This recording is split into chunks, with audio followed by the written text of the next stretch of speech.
move players and the ball. We mix it up a little bit with there wasn't a shot clock back then, right? So you could wear people down a little bit with it. But we definitely a lot of the same principles about we probably set more screens than other people, and we probably space that floor in a variety of ways, which as opposed to just running set plays. My overriding philosophy, and this came really, Coach Robinson was a big believer in teaching the fundamentals. One of the first to embrace the three-point shot. Coach Knight, especially. His early years in Indiana, he was just a terrific teacher of the game. I would rather have a better player in March than a new play. Right. And so all year long we focus on the player development piece, and I think you've seen that with our players, as they go through their freshman year and into their sophomore year and how they really develop.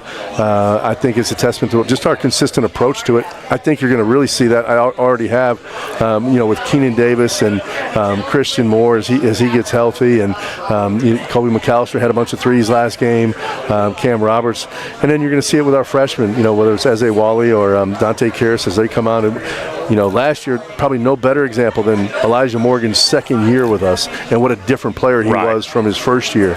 I think it takes time to develop him, and but it's something we're committed to. As much as you're not as big a team this year, you've really, as a team, kind of held your own in the rebounding category, whether you've been outsized or not, for the most part anyway.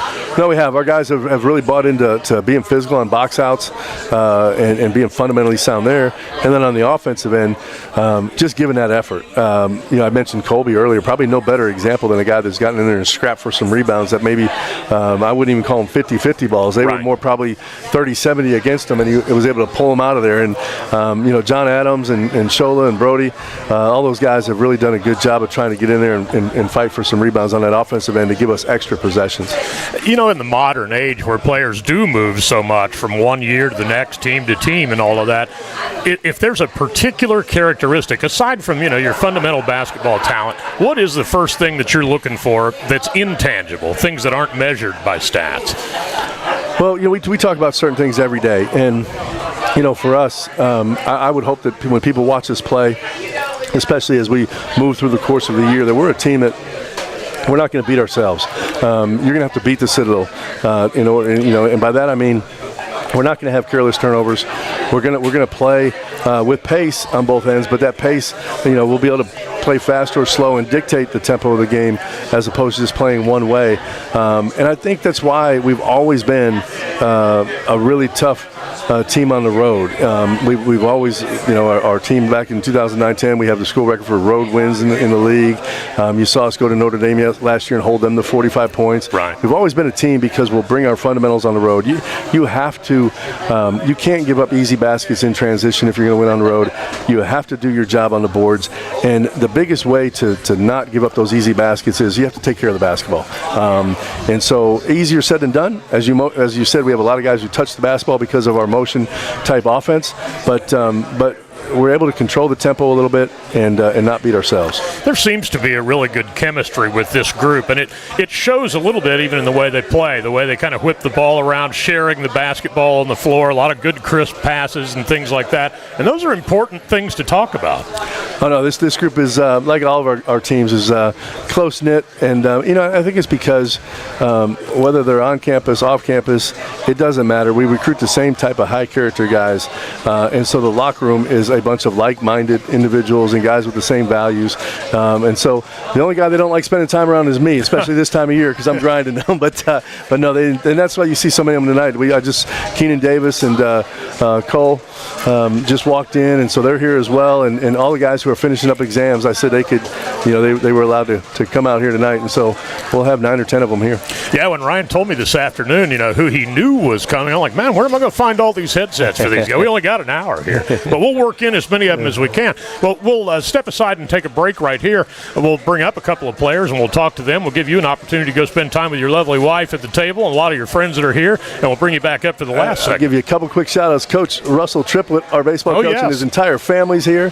Coach Robinson's over there with his family. So great to see a bunch of friends here tonight, and it's a lot of fun. And then also on that TV over there, you've got Minnesota playing Indiana, right. And Parker Fox, Brody Fox's brother, is starting up there for the Gophers on TV right now. All right, playing at the former place Bob Knight coached. That's at exactly the right. old assembly. I think they call it the Scott Center now. It used to be Assembly Hall, though. Yeah. This is Beyond the Barracks. It's presented by Cutwater Spirits. We're live tonight at Dunleavy's on Sullivan's Island. Brian Giffen with Coach Conroy. We'll bring a couple players up here next, and we'll continue to talk Citadel. Basketball. Right here, we'll step aside and take a timeout. Back with more after this. You're listening to the Citadel Bulldogs Radio Network.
at Beyond the Barracks. We're back at Dunleavy's with Beyond the Barracks. Let me get my English correct here. Brian Giffen, Coach Conroy is in the house. We have a bevy of Citadel basketball players here also, and a couple of them that have known each other a little while. Cole Alexander and his brother, who's got a banged-up leg right now, Aiden Alexander, but all in the family. And speaking of family, you guys have family here, too. Yes, sir. Yeah, it's been great having the family here. Me and Aiden, obviously Charleston locals, we have known each other for a while, Right. as you said. Yes, sir. Yeah, but it's just been great being over here at Dunleavy's. Just a fun time. Happy to be here. You know, in the times that we're in where rosters and teams and things change every year like it does, you were here last year. What are your thoughts on this group as opposed to the one you're a part of? That was a fun team to be around, too. And, yeah, they had their ups and downs. You guys had some very untimely injuries right at the beginning of conference season, but still a fun group to be around, a very close-knit one. But what are your thoughts on this year's team and maybe a contrast of what you're a part of last year?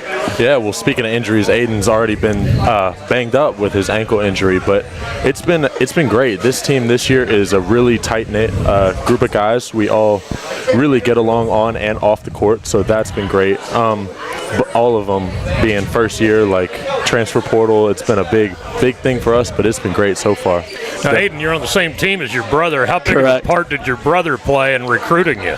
Oh, so much. Like, I wouldn't be here without him, and he's just done so much for me. Connections with the coaches, helping me, ease into the environment a little more, with it being military and all of that. He's just really helped me mentally and physically prepare for what I'm coming into. Now, how far along are you with this injury, and when do you expect maybe you'll be able to start bouncing around and taking some shots and putting some weight on it? So surgery was last Tuesday. Okay, so it's going to be a from while. Tomorrow.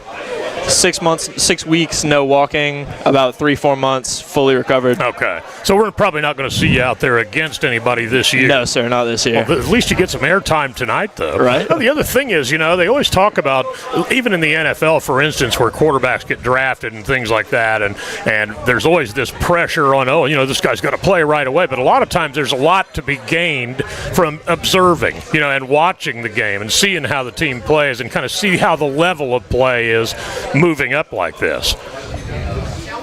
You want to take this one, Aiden? You guys are brothers, man. I got it. Well, especially from the change of high school, it's so much faster, so much more physical, and there's so much more. You have to know the game so much better. You got to know exactly where you got to be, you got to know what you're doing and who your guarding's doing. And so it's just so much more time spent watching film, paying attention to practice, and just honing everything, not just your physical skills, but your mental as well. In contrast to that, it's his first year, so it's definitely fast for him. But I've, as my third year here, I'm definitely way more comfortable with the system. Right. So being established here has really helped me with all of that. So aside from your brother, Aiden, are there other guys on the team that have kind of taken you into some degree and helped mentally coach you along to, and showing you examples of what happens at this level, et cetera, et cetera? Yes, sir. One that jumps out would definitely be Rowan Ireland, because he's I'm in Kilo, so he's my upperclassman in Kilo, helping me with all the cadet stuff as well. And in basketball, he's another walk-on as well, so he's had a similar path, and so I think we just share some experiences, and we've just gotten pretty close over the past couple months. Cole, one of the things Coach talked about a little bit ago, but a contrast with this year's team as opposed to last, it doesn't mean a lot of guys didn't play, but it seems like you guys do go deeper down the roster. Definitely. And that's got to be exciting for those of you that maybe don't start but are going to get opportunities to play. And it might help you move toward becoming a starter at some point, too. Definitely, yes, sir. I can even notice that in practice. In practice, we're just all super involved. Everyone's playing, everyone's subbing in. It's just really a team effort this year. Just everyone is just completely bought in, and knowing that we have that depth to go through to anybody on our roster late in the game, it's a really good feeling. All right, so it's that time of year, and you guys are brothers and all that, so you grew up having the same Christmas tree and all that. What do you guys want for Christmas? Oh, boy. At this stage of my life, I really just want money. That's all I'm asking for. Yeah, I don't know too many many college kids that don't feel that way, honestly. I don't know too many guys 45, 50 years old don't feel that way. Yeah, I bet. How about you, Aiden? I'm pretty similar. Some clothes, though. Clothes is on the list. Clothes and money. Yeah. Ryan Alardi over there. I mean, Ryan still wants money. Give Ryan money for Christmas. Heck, give Lucas money for Christmas. Give us all money for Christmas. It's like Oprah. You get a TV. You get the idea. This is Beyond the Barracks. Guys, thanks a whole bunch for coming over. Much, and obviously, we'll look forward to seeing you guys at McAllister on Thursday when you guys take on Campbell. But that is Cole Alexander and Aiden Alexander, brothers on the Citadel Bulldogs this year, spending some time with us here in this segment of Beyond the Barracks, presented by Cutwater Spirits. We're live at Dunleavy's on Sullivan's Island. I'm Brian Giffen with Coach Conroy. And, well, a pretty good, more than half of the Citadel roster are here tonight as we talk Citadel basketball. Joe Mack is in the studio running the board as he always does, and we will step aside and take a timeout right here. Back with more after this. You're listening to the Citadel Bulldogs Radio Network.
Beyond the Barracks, and we're live at Dunleavy's on Sullivan's Island, and Beyond the Barracks is presented by Cutwater Spirits. I'm Brian Giffen, the voice of the Bulldogs.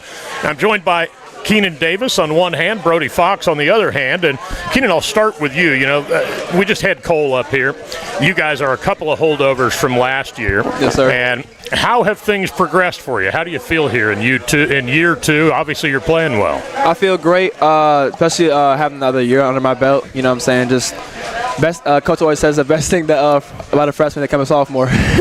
Well, you know, so culture is a big deal in sports. I mean, the culture within a program, and guys like you and Cole are part of those that have to help carry that culture along when you bring in so many new guys.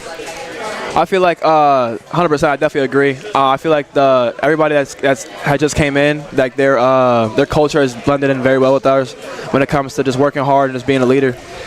Brody, it's good to have you here, and obviously it's great to have you on the team this year. You come here from, you know, the Division III level, but everybody knows these numbers and everything you put up. How are you finding things here at this level of college basketball so far? Yeah, for sure. Everyone always asks that question, like, oh, what's the difference between D3, D1? And, you know, there's good players everywhere. You know, obviously size, athleticism changes, but, you know, it's basketball at the end of the day, so nothing really changed for me. I just go out there and do what I do. That's an interesting dynamic. You know, the team that you got, Keenan, you can attest to this. The team you guys have this year, a lot different in terms of, you know, how it's built, size and things like that. Yet you're still, for the most part, holding your own in the rebound category and winning that category a lot of nights. And that's important stuff, whether you're a big team or not. Yes, sir. 100%. I feel like, especially stuff like that when it comes to rebounding, is all about heart. Like you can be 7 foot, but if you don't have heart, it's not. At the end of the day, nothing's gonna be solid. Yeah, one of the things I've enjoyed, and I know he's here, and I'll have to tease him about this a little bit ago, but I'll have to tease him about it in a little bit. Colby. I mean, Colby's a guy that'll battle, and Coach just talked about it. You know, he'll go win battles for 70, 30 balls, and he's got the 30. Oh, yeah, 100%. Yeah. That's Colby. and that speaks to toughness, though, and you know, want to, and that stuff matters. Right. Yeah. Well, we need Colby to do that. You know, he can come in, knock down. Everyone knows he can shoot, but when he starts rebounding, you know, that makes him really dangerous. Both of you guys are slashers. I mean, when you have the opportunity to, you like to slash to the basket and make things happen around the rim. You've been doing that a lot, and obviously you have put up appropriate numbers for that, and so have you. But this year's team offensively, obviously you're going to operate the same in terms of principle and the way you share the basketball and things like that. But when you don't have a cue in the middle and things like that, does it require more share the basketball? Does it require more look for the good shot? That's not necessarily to that extent, but it makes it a little more challenging when it comes to stuff like because Q's played with Coach Conroy for 3 or 4 years, and having John Adams come in, having to pick up on all the stuff that Q like left for him to basically learn and pick up is definitely a little step we had to take. But I feel like we're working our way up there quick, and I feel like everybody's been super like diligent when it comes to stuff like that. You know, for the most part, this is a very young basketball team. It's an interesting challenge, I think, in the times that we're in, how rosters change year to year. And I mean, the talent speaks for itself everywhere. There's a lot to be said for chemistry, too. You know, guys liking each other, guys enjoying playing together. I read a thing from you back before the season when Andrew Miller did his preview piece in the newspaper where you were talking about how close-knit this team was already. And I thought that was a great statement. No, yeah, I've never been on a team this close in my life. Obviously, the guys they're with each other all day, and you know, I think that kind of goes with that. And you know, everyone loves each other, and when we see it now, team dinners, these guys being on campus with each other, you know, they go through the most. They go through more than any other team goes through. So obviously, I think Keek can attest to that more. But yeah, 100%. I honestly think, you know, particularly in football and basketball, that a player-led team is generally, you know, the teams that do the best. In other words, somebody that's out there vocally kind of holding teammates accountable and sort of coaching guys up on the fly. When you got, and this is a tradition here, Key, you were part of this last year, when you guys come together at the half and the coaches all go off, what do you guys talk about? We just talk about what we did well and what we need to work on this next half to just come out victorious. Like it depends on what's going on. And these are basically players holding each other account. Hey, we've got to do this better. We got to do that better. Yes, sir. Yes, sir. Yeah, interesting dynamic. So now we've got the 3 non-conference games left. Brody, I'll start with you. The 3 non-conference games left. What do you guys as a team hope to accomplish? Coach kind of laid out, and you guys know very well from practice, everything else, what he expects. But what do you guys hope to accomplish these last 3 games to get you the most ready for conference? But you remember last year conference play started, and suddenly, bam, bam, a couple of injuries and changed the whole season around. Yep. Yeah. So we talked about that. Coach said, I think it was last week, he said, we're taking these games as conference games. So we're not looking at this all non-conference. We're going to, act like this is the SoCon. We're practicing hard right now, and, that's just going to help us for future in the SoCon. Either one of you guys ever been a part of a team that had 8 consecutive home games? It's crazy. I don't remember the last time we were on the road. Right. Yeah, suitcases have dust on them. Bulldogs take on Campbell on Thursday at McAllister Fieldhouse. That's a 7 o'clock opening tip. We'll be on the air with radio coverage at 6:30. Keenan, you saw Campbell a year ago when that was a weird deal. You remember we went over there and the Citadel won that tournament, but then the very next day you played Campbell where the tournament was held in their arena, but it wasn't part of the tournament and the game got away late. Yeah, that game was it was definitely a little weird. The whole narrative, like we were just saying, but yeah, I'm ready this year to come back and get that dub. Honestly, that tournament, I think there was one spot in that tournament that stood out for me, and that was where Elijah Morgan hit that 3 against whoever it was, Southern Idaho or somebody like that. It was Idaho State. Idaho State. At least I had the state right. But he hit that 3, though, and they had given you guys a tough time. He hit that 3 with like 4/10 of a second to go, and it propelled you guys to a really good run, 5 or 6 wins in a row. Yeah, that was I believe at that point, I think Q actually hit the 2 game-winning free throws. Right. Yep. I remember that. That was we went on like I think a 4 or 5 game win streak after that. Yeah, and there was more action in that less than 1 second than I've ever seen. Yeah. You got each team hit at each end after his 3, and then Q had to win it from the stripe. You're right. Yep. But confidence, and I'll ask you this, bro. I mean, so how much, honestly, to win, you're always going to do better winning if you believe you can win. If you believe you belong there, you believe you can compete with people. Sure. Confidence is an important intangible. Yeah, for sure. I mean, I think, playing these home games, obviously it's not been the most competitive teams or the best teams coming in, but I think that's going to help us in the long run. Obviously a new team, like you said, every year each college team is going to have new players, but yeah, I think confidence is huge. Experience is huge. We're a young team, but I think these first few months have been great for us, and I think we're doing great together. To be honest, thus far, I think that, and maybe I'm wrong, but that Stetson game was a great game. That was a big physical basketball team. They had good players. Yes, their roster changed, but that's a defending conference champion that went to the NCAA tournament last year. Yeah. You guys didn't just beat them; you pretty much ran them off your floor. No, we got to remember that game for sure. I think that game was huge for us to look back on and just remember what that felt like. Remember how we played together, and that was a good one. You hit a huge shot in a big moment or something, not unlike the shot I was just talking about from E last year. How much do those things stick in your mind as, it's a go-to, okay, I got to hit this, and sometimes you can draw back, I've done this before. You know what I mean? Right.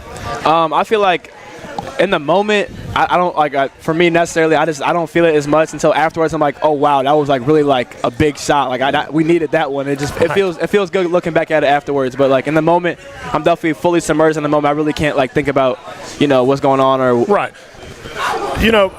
So far this season, it's been interesting to watch because, again, you guys have gone so deep into the roster. And you also have guys that are very versatile, guys that can kind of play a variety. Coach always says that there really aren't positions once the ball's out there and it starts moving around other than maybe down in the paint, things like that. And that versatility, having enough guys that can play so many roles and maybe going a little deeper in the roster and getting regular minutes to guys, that's a big deal. Right, 100%. I feel like it makes our team hard to guard, especially when you have to guard 12 to 15 players at a time. It's like, oh wow, they have firepower everywhere. It's kind of hard to stop.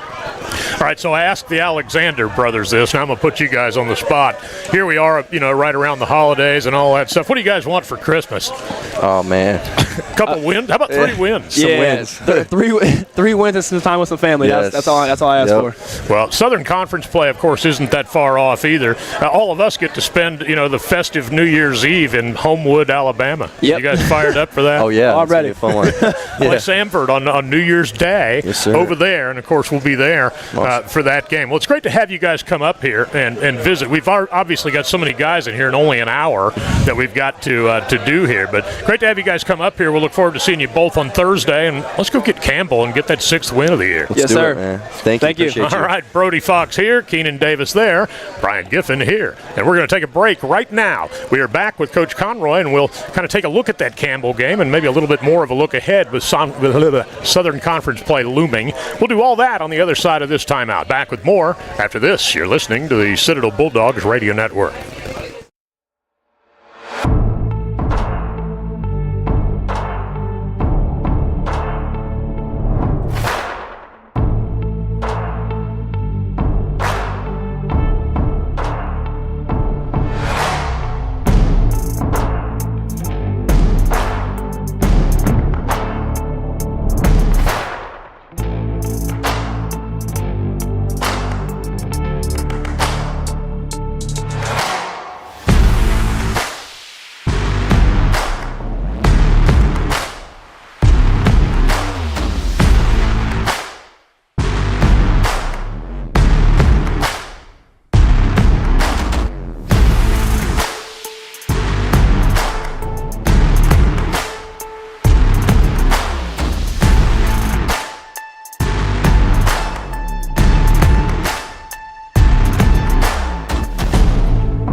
on to Barracks at Dunleavy's on Sullivan's Island. And, unbelievably, we're already into the last segment of the program. This thing has flown, and it's the old, time flies when you're having fun. Coach Conroy is back, and we also have John Adams up here with us. John, we'll start with you. Welcome to Citadel basketball for one thing. It's been fun watching you play through 8 games. What are your thoughts on things here, at this point of the season? Yeah, it's great to be here tonight, and it's been awesome to be in Charleston and go to battle with these guys every game during the non-conference. It's been a great journey so far, and I think we're really ready for this next big stretch here for the last bit of the non-conference before we turn the corner to the conference play. It's raining a little bit out there, but being a New Englander, I'm sure you're not minding the temperatures here in December either, right? Not at all. It's beautiful. Guys, I'm seeing them with long sweatshirts, jackets, everything. I'm still in shorts weather right now, so this is beautiful. Coach, what was one of the things that made you, what initially drew you to bring John aboard here this year and recruit him to come down and be part of the team this year? Well, when we first heard about him, and you go to the tape, and then you just see plays the game the right way, has a toughness about him, and could score the ball, but played both ends of the floor. So you just love the production part. So that kind of intrigued you. But what really sold it was once you get on the phone with him, you start talking to people about him, asking questions, and you realize like this guy's, he's made for this place. So he, John would have been a phenomenal, cadet if he had come in and as a freshman and been here for 4 years. And he's everything that the Citadel's about. And so once we got to know him and his family, it was like he became a guy that we wanted to a guy that we must have. Culture is as big probably, and confidence, but culture is as big and intangible, I think, in sports these days, and I think particularly at the collegiate level where you try to, year in and year out, bring guys that fit the culture of the program. And it seems like Mr. Adams here is a perfect fit for that culture. Well, you mentioned chemistry before, and, the guys that are here and as cadets, if just any type of personality came into that locker room, it would be tough to mesh. And this thing goes really fast. We have less than a year. We have from when these guys get together in June until the next March to see if we can't make this thing into a special season. And it goes really fast. And you need guys that are like-minded, really the same values and the same characteristics and hard work. And my first thing I look for is, how would they have been in my opinion, and you can't always predict, but in my opinion and years of watching the Citadel and being part of it, would this guy have been a great success, and would he have been happy going to the Citadel? And I think John is just a terrific fit. We're going to have a great year with him, and he's going to be a tremendous alum. We were talking about this with Coach a little bit earlier, John. I mean, you guys are typically, anyway, a little bit smaller than last year's team and maybe not always as big as your opponents are. Yet, as a team, you've really held your own in the rebounding statistic, and that matters a lot. Yes, sir. Yeah, rebounding is huge. Coach Conroy really teaches us the ins and outs of rebounding, from positioning to willpower and just truly wanting it more. So I think at the end of the day, it's just about the team rebounding, not just one individual person. How much do you and you guys, as the older players on the team, how vocal are you guys when, like we were talking to the guys about a little bit ago, when the coaches all go off at the half and you guys gather up as players right there on the C in the middle and the players all talk about things? How vocal are you in those? Yeah, I try to definitely give my 2 cents and really try to inspire these guys, but I'd also say a pretty common saying recently has just been we need to act more than speak at times, right? So I think it's kind of finding that balance of when to talk to these guys and when to show them through action, and that's what we're fighting with right now for sure. Conference play is looming. I talked to Coach about this a little bit earlier, what you want to accomplish other than winning them these next 3 games. What are your thoughts looking ahead on what you know of the SoCon? It's a pretty rugged conference after all. A lot of balance, a lot of really, really good players, a lot of size, a lot of things to deal with. Yeah, really looking forward to it. I know it's going to turn into a consistent schedule, right, of Wednesday and Saturday games. So I think that's going to be really good for us to have a little bit more of a consistent schedule where we can really buy in on what the job is to do that day, whether it's practice, film, lifting, as well as the game, right? So I think that's going to be really good for us, as well as just truly buying into one game at a time and just keep going here. Now, with where we are in the calendar, Coach, and where we are in the schedule, you have this game on Thursday against Campbell.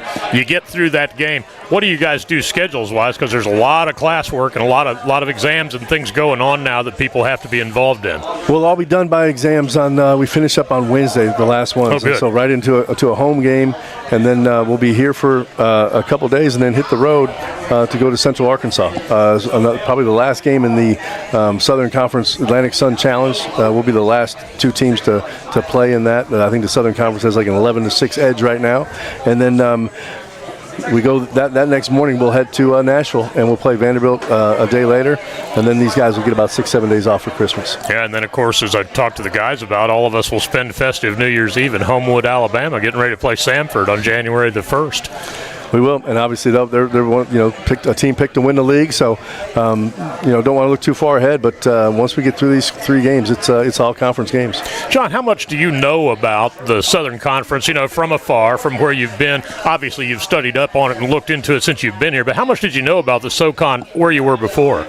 Yeah, the quick answer is like you know Steph Curry and of other great players that have played there. But my understanding of it is just great shooters, a very physical conference, and then from there it's we just need to truly just guard the ball and make sure we don't let guys get hot. So one of the things, and Coach, I was talking to a couple of guys about this. One of the things that's fun, I think, about this team is you've got so many guys that have varied skill sets where a lot of guys can do a lot of different things, and that presents a lot of opportunities for you guys to do good things on the floor. Well, hopefully, as we go through the year, this team, the way we envision it is that they will be all, we'll be able to keep the floor spread. A lot of guys handling the ball, making quick decisions, and everybody attacking when it's their time. I think you've seen that already. We played, most games we played 10, 11, 12 guys, and many of those guys have scored in double figures at some point. I think Shola's among those that are here tonight, and he's been a fun guy to watch. Addition from Florida State, and he's a guy that it seems like as you've kind of emerged Dominic Camiso in there a little bit, that's kind of given you a little bit of an answer for when Shola's gotten a couple of fouls early or things like that, and guys have been able to go at him. What are your thoughts on that tandem and a little bit of depth you've got kind of in that role? Well, no, Dom is he's adjusting to what we do, and he's a young guy, but he's got a bright future, and he's been playing better and better each week, and he's had a couple good productive weeks here. But also Cam Roberts and Christian Moore have both, I think, taken a step forward this week too. So, and Dante Kear. So we got the depth is starting to develop, and those guys will be able to come in at different times. And what I like about it is we'll be able to play different lineups at different times. We experimented a little this week with just some smaller lineups and some bigger lineups playing in different combinations. Honestly, it's been fun to see Christian back out there. Of course, from the standpoint that he had a rough injury, it took a while to get over it, but he also is getting better, game, and he's getting more and more minutes, and he's getting strong, and that can only help you down the way. He's kind of you go to the toolbox, and Christian can fill in a lot of spots. I think as he gets more confident, he'll move more and more toward a perimeter type of spot, more like a small forward type. But right now, he's playing and battling some of those bigger guys as his knee gets stronger and stronger. But certainly he's coming on. I think he's going to have a great second semester. I'd like to talk to you for a second, John, about Colby. I was joking with the other guys when they were up here a few minutes ago, Keenan and Brody. And Coach, I referred back to you. I even quoted you that Colby's the guy on 30-70 balls that has the 30, and he still gets the ball out of there. Tough guy. Oh yeah, no, Cole McAllister's great. He's when he's hot, he's not missing that thing. And I think really with Kobe, the biggest thing for him is just continuing to challenge himself on the defensive side of the floor. And I think he's been a terrific rebounder this year and has really helped spark a lot of great runs and some more toughness in our team that I think has been great for us. There's not a lot of guys that are in the senior and grad level years, and that role a lot of times does carry some responsibility of keeping guys' heads up when things are tough. Definitely. Yeah, I think the mental side of the game is so important, right? And keeping these guys' spirits up, ready for practice every day. It's all about consistency and discipline. So I would say that's how a grad student and seniors can be leaders. I'll tell you what, as a guy who, obviously I'm from Indiana and have watched basketball my whole life and been around it as a broadcaster, everything else for so long. But I think one of the things that's really intriguing about what the game has become, whether it's at the professional level or the collegiate level, and I refer to the college on this one, the Eastern European presence and these guys that are 6'11" and 7 feet tall that are hitting three-pointers and stuff. It's amazing the players that are in the game these days. We talk all the time. There's really nothing like college basketball. It doesn't matter if you're Division I, Division II, III, NAI.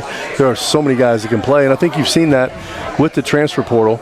Unlike a lot of sports where they just transfer within Division I or from, say the Big Ten to the SEC, you see guys, and we have several examples of that, where you see guys that can, they maybe we're at a different level, but they're certainly every bit as good as guys who had an opportunity at Division I. And so guys mature at different stages, and then there's nothing like a guy like John or Brody or Cam on the team they were on.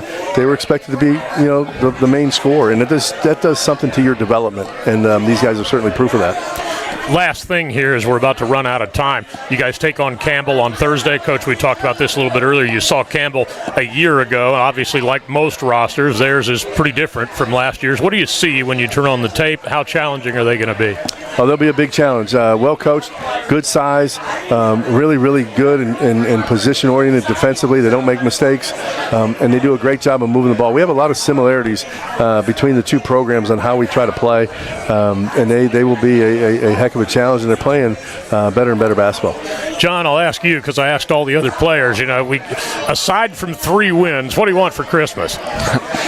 Just looking forward to being with the family, but first, definitely just having a great road trip with the team after one last home stint here on Thursday.